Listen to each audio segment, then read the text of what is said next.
You clicked on this video for a reason. Maybe your doctor mentioned your A1C is creeping up. Maybe you checked your blood sugar this morning and the number made your stomach drop. Or maybe you've been doing everything you thought was right, watching what you eat, taking your medication, and still the numbers won't budge. Whatever brought you here today, I want you to know you made the right choice. Because what I'm going to share with you in the next few minutes has the potential to change the way your body handles blood sugar, starting tonight. Here's what most people don't realize. Managing diabetes and high blood sugar isn't just about what you eat. It's about when you eat it, in what order, and what you do in the hours surrounding your meals. Small behavioral adjustments so simple they seem almost too easy to matter, can reduce your blood sugar by 30 to 50 points and significantly improve your A1C in as little as 3 months. Not years, 3 months. I know that might sound hard to believe, especially if you've been struggling with this for a long time. So stay with me until the end, because I'm going to show you exactly how this works. And I'm going to leave you with one specific piece of information that most doctors never mention, something about the way your body reacts to food in the evening hours that may be the single biggest reason your morning blood sugar numbers are higher than they should be. I've spent hundreds of hours reviewing clinical research, nutritional science, and the latest findings from endocrinology to bring you what actually works, not the generic advice you've heard 1,000 times, but the specific, actionable habits that make a measurable difference for people over 60. This content is built for you. Before we dive in, if you're finding this useful, take 2 seconds right now, hit that subscribe button so you never miss a video, and give this a thumbs up. It genuinely helps more people like you find this content. And drop a comment below. Tell me what country you're watching from. I'd love to know where our community is tuning in from, around the world. Hold on a second. Before we go any further, I've put something together for you. It's called the Glucose Paradox. It's a free guide on blood sugar and diabetes, and you can grab it for free through the link in the description.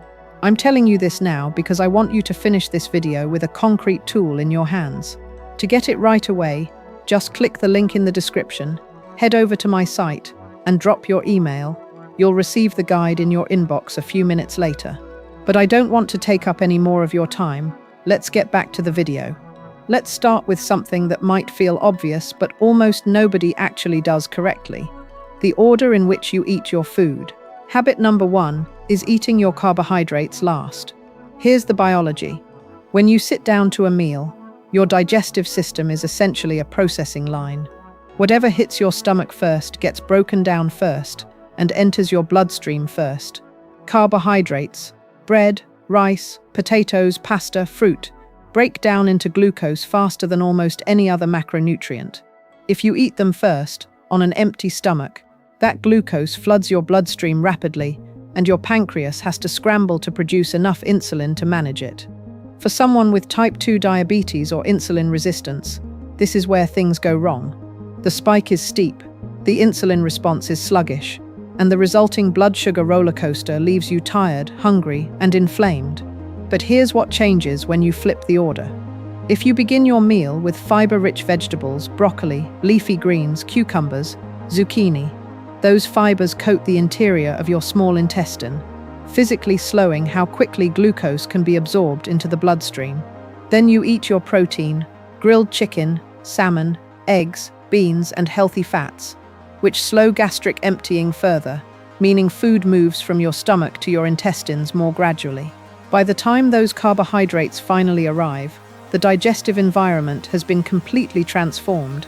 They're absorbed slowly, gently, without triggering that sharp spike.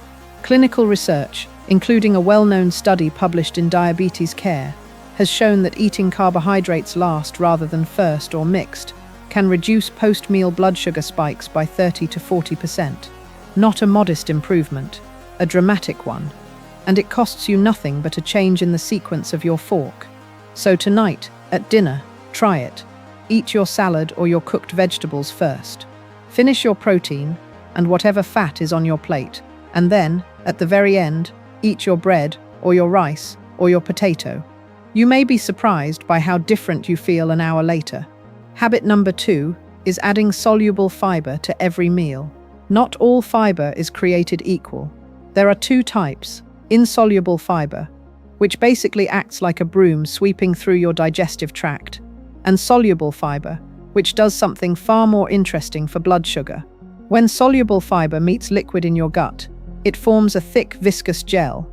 Picture the texture of oatmeal left sitting in a bowl. That gel physically slows the movement of food through your intestines, moderating the rate at which glucose enters your bloodstream. The foods richest in soluble fiber include oats, particularly rolled oats and oat bran, flax seeds, chia seeds, avocado, lentils, chickpeas, and beans of all kinds. The research on these foods and blood sugar control is extensive and remarkably consistent. Chia seeds, for instance, are about 40% fiber by weight, with a significant portion being soluble. A tablespoon of ground flaxseed added to yogurt or a smoothie can blunt the glucose response of that entire meal. Now, for seniors especially, there's another benefit that often goes unmentioned. Soluble fiber feeds the beneficial bacteria in your gut, what scientists call the microbiome. And the health of your gut microbiome has a direct, measurable impact on insulin sensitivity. A healthier gut produces more short-chain fatty acids, which improve how your cells respond to insulin at a cellular level. This is the kind of cascading biological benefit that makes soluble fiber one of the most powerful tools in your nutritional arsenal. If you currently eat very little fiber, add it gradually. Your digestive system needs time to adjust. Start with 1 serving of a high-fiber food per meal and increase from there over 2 to 3 weeks. Rushing this can cause bloating and discomfort, so be patient with yourself. Habit number 3 is walking after your largest meal. This one is so simple that people often dismiss it. Don't. When you eat a meal, particularly a carbohydrate-containing one, your blood sugar rises over the next 1 to 2 hours. During that window, your body needs to move that glucose out of your bloodstream and into your cells. Insulin is the primary driver of that process. It acts as the key that unlocks your muscle and fat cells to accept glucose. But here's the thing that most people don't know. Your muscles have a second mechanism for absorbing glucose that doesn't require insulin at all. When your muscles contract during physical activity, they can absorb glucose directly from the bloodstream through a process that bypasses insulin entirely. This is sometimes called non-insulin-mediated glucose uptake. And for people with insulin resistance, where the insulin mechanism is weakened, it can be remarkably powerful. A walk of just 10 to 15 minutes, started within 15 minutes of finishing your largest meal, activates this mechanism. You don't need to power walk or break a sweat. A leisurely stroll around your neighborhood, around a parking lot, even back and forth in your living room, is sufficient. Studies have consistently shown that a short post-meal walk lowers blood sugar more effectively than a longer walk taken at a random time of day. Timing matters enormously. For seniors with joint pain or mobility challenges, even gentle movement counts. Marching in place, slow walking with a cane, rolling in a wheelchair while using your arms. The goal is muscle activation, not intensity. Try attaching this habit to the specific meal where your blood sugar spikes the highest. For many people, that's dinner. Habit number 4 is eating dinner earlier. This one connects directly to a biological rhythm that most people have never heard explained. And it may be the single most powerful habit on this entire list for improving your fasting morning blood sugar. Here is what's happening in your body as the day progresses. In the morning, your cells are highly sensitive to insulin. They respond quickly and efficiently. By mid-afternoon, that sensitivity begins to decline. By evening, particularly after 8 or 9 o'clock at night, your insulin sensitivity has dropped significantly, in some people with type 2 diabetes, by as much as 25 to 50% compared to morning levels. This is part of your circadian biology. Your body is designed to be most metabolically active earlier in the day and to begin winding down as darkness falls. What this means in practice is that a bowl of pasta eaten at 11 in the morning produces a very different blood sugar response than the exact same bowl eaten at 9 at night. The pasta hasn't changed. Your body's ability to process it has. When you eat dinner late, after 7 or 8 in the evening, your body is already in this reduced insulin sensitivity state. Glucose stays elevated in your bloodstream for longer, and then you sleep. During those nighttime hours, Elevated blood sugar impairs the quality of your sleep, which in turn increases cortisol levels, which in turn worsens insulin resistance the following morning. It's a cycle that compounds over time, and it's one of the most common hidden drivers of stubborn A1C numbers. The solution is deceptively straightforward. Aim to finish your last meal by 6 or 7 in the evening. Allow a fasting window of at least 12 to 13 hours before breakfast the following morning. This overnight fast gives your body time to stabilize blood sugar, allows insulin levels to drop fully, and improves insulin sensitivity for the entire following day.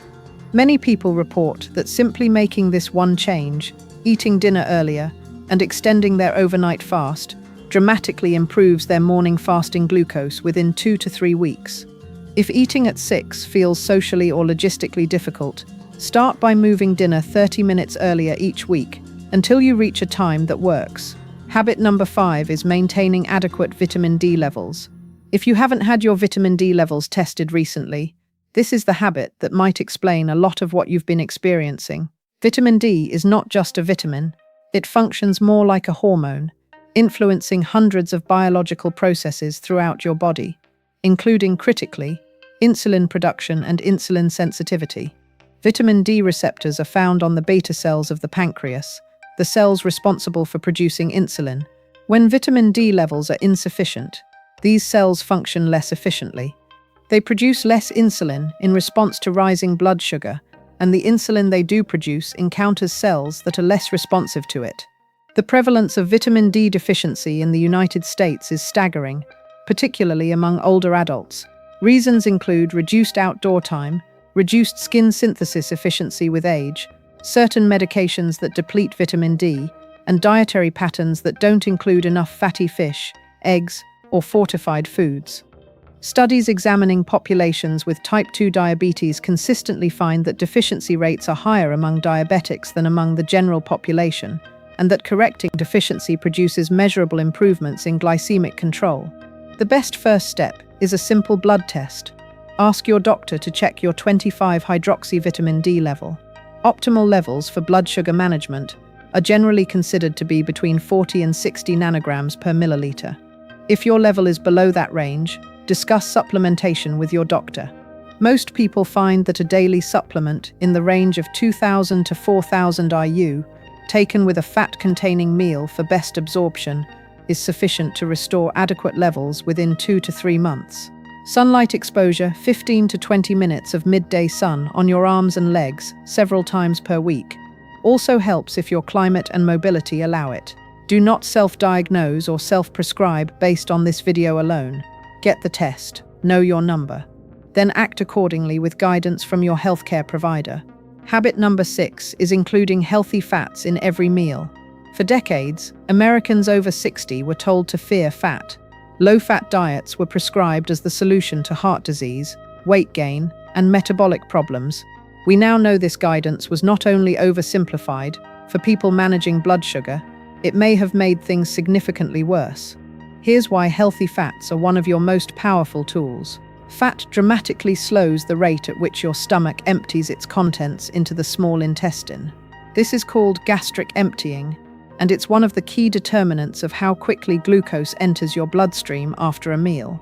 When you eat carbohydrates without fat or protein, gastric emptying is rapid, and the glucose response is sharp. When you include a generous portion of healthy fat, sliced avocado, a small handful of walnuts or almonds, a drizzle of extra virgin olive oil over your vegetables, the entire absorption process slows down. Avocado deserves special mention. It contains both soluble fiber and monounsaturated fat, making it a double-action blood sugar stabilizer. A half avocado added to a meal has been shown in multiple studies to reduce the post-meal glucose spike and extend the feeling of satiety for several hours, reducing the likelihood of snacking before bed. Olive oil similarly contains oleic acid and polyphenols that have independent anti-inflammatory effects beyond their role in slowing digestion. The fats to include are those found in whole foods, avocados, nuts, seeds, olive oil, fatty fish like salmon and sardines. The fats to minimize are those found in ultra-processed foods, trans fats, refined seed oils in large quantities, Fats consumed alongside refined carbohydrates in pastries and fast food. Context matters. A tablespoon of olive oil on your salad slows glucose absorption. A donut contains fat too, but the refined sugar it comes with cancels any benefit completely. Think of healthy fat as the brake pedal of your metabolism. Every meal should have some. Now let me bring this all together, because I want you to leave with something you can actually use. You've just learned 6 habits that, when practiced consistently, work together as a system. Eating carbohydrates last creates a protective buffer in your digestive tract. Soluble fiber builds on that protection with a gel-like barrier that moderates glucose release.